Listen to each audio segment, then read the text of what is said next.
北检对查京华社案，昨是以证人的身份传蔡碧如，还有前民众党的秘书长刘德荣来作证，也以证人的身份第二摆约谈瓜文的太太陈培琪。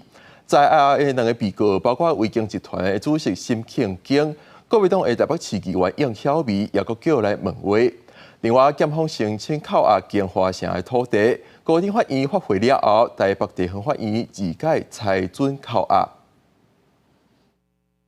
夫人今天来作证吗？透早出现廉政署对提问无讲话，北检侦办京华城案，几个月过去，初次搁以证人身份，第二摆约谈民众党主席郭文哲的家后陈培琪，承办检察官也到现场，经过大约3点半钟讯问了后请回。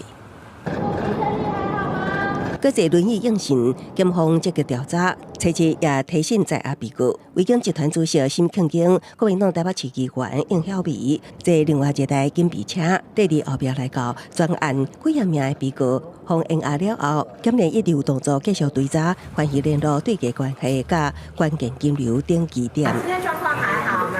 好，谢谢。好，小心哦。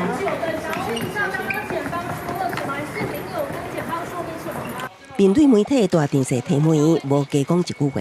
台中市府顾问也是前民众党立委蔡碧如，伫初六头一摆以证人身份传还，接受完廉政官审问，佮到地检署候审超过5点钟，先后请回，李李阿笑行出北检。